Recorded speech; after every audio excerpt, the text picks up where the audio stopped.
¿Cómo están estudiantes del primer grupo? Hoy día vamos a trabajar el área de literatura. Nuestro tema será el verso. ¿Sí? Un verso es una unidad en que comúnmente se divide en poema, superior en tamaño al pie, pero inferior a la estrofa. Usualmente detallan una imagen poética y rítmica dentro del cuerpo del poema, y en la poesía clásica o tradicional solían vincularse con los demás de la estrofa a través de la rima. Esto es la repetición fonética de su última sílaba o su última letra. ¿Sí?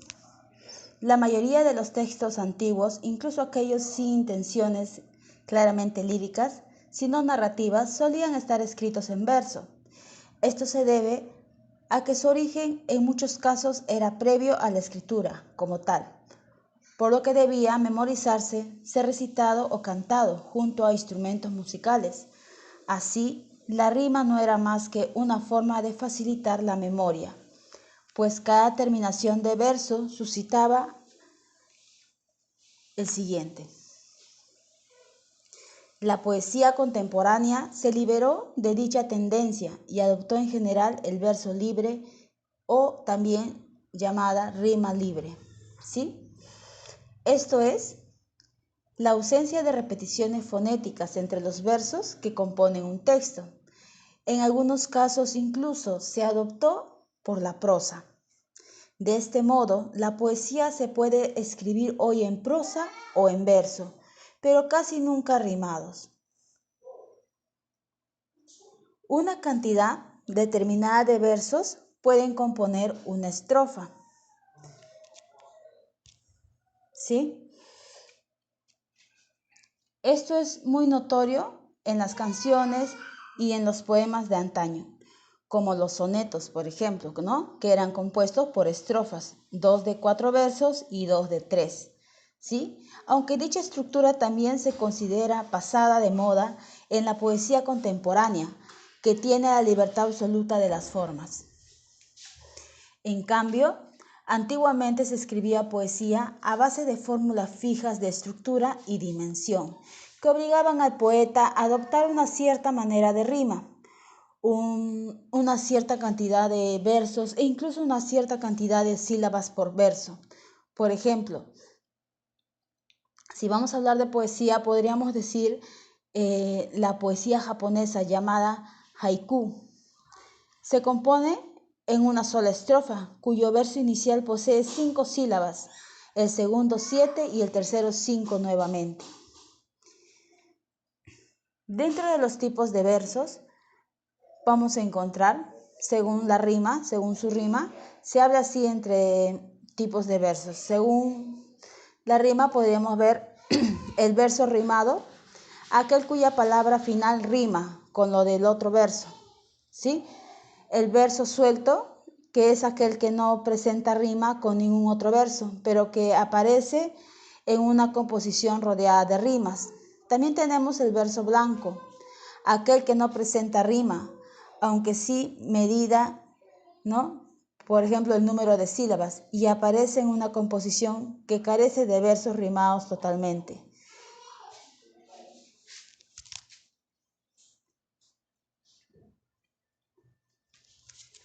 Ya, ahora tenemos según su medida. La medida de un verso en su cantidad total de sílabas, distinguiéndose entre sí.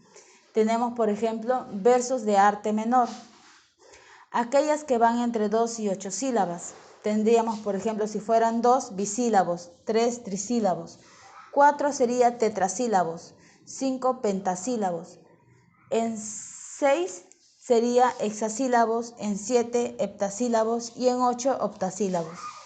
¿Sí? Eso serían los versos de arte menor. Pero en los versos de arte mayor, aquellos que tienen 9 o más sílabas, a partir de 9 o más sílabas tendríamos, ¿no?, los eneasílabos, que son de 9, los decasílabos que son de 10, los endecasílabos que son 11, los dodecasílabos que son 12, los tridecasílabos que son de 13 y los alejandrinos que son de 14. Esto es muy importante, estudiantes, si es que no que ustedes lo tengan en su cuaderno, ¿sí?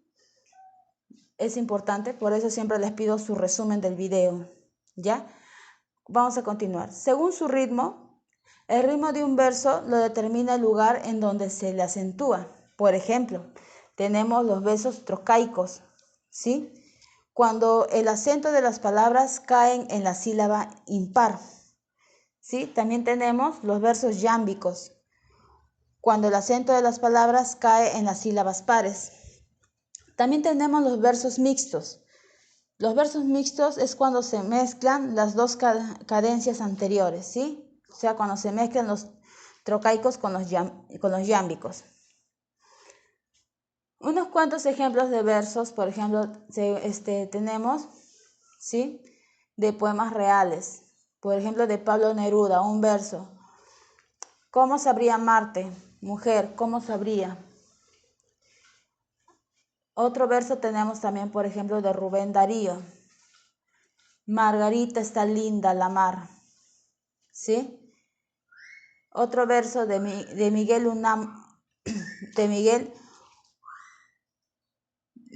de Unamuno. Este buitre voraz de señor Torbo, ¿sí? También tenemos de Amado Nervo, un escritor famoso, conocido, muy conocido. El tiempo destructor no en vano pasa, ¿sí? De esa manera vamos viendo los versos, ya después tenemos ya lo que es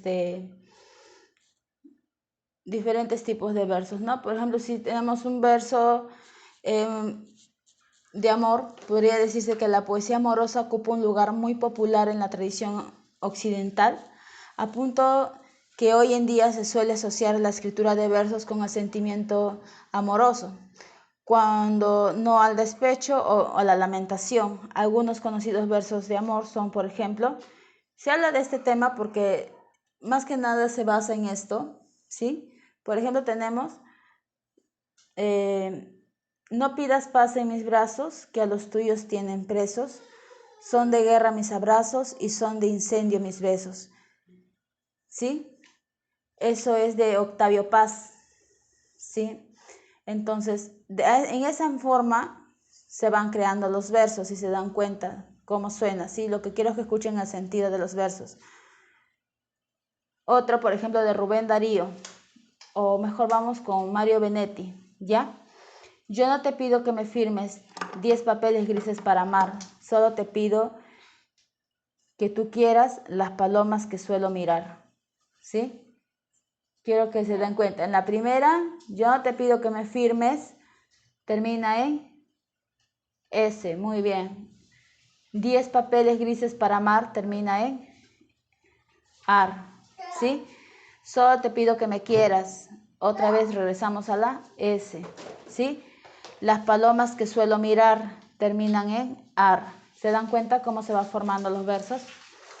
Bien, estudiantes, de esa manera ustedes van a copiar ahora su ficha, la van a copiar en su cuaderno, ¿sí? Copien su ficha en su cuaderno y no se olviden que tienen que crear 5 versos dedicados al Día del Padre. Aprendérselos y recitárselos. Me lo envían en el video del grupo de WhatsApp, ¿sí? Eso es todo. Cuídense.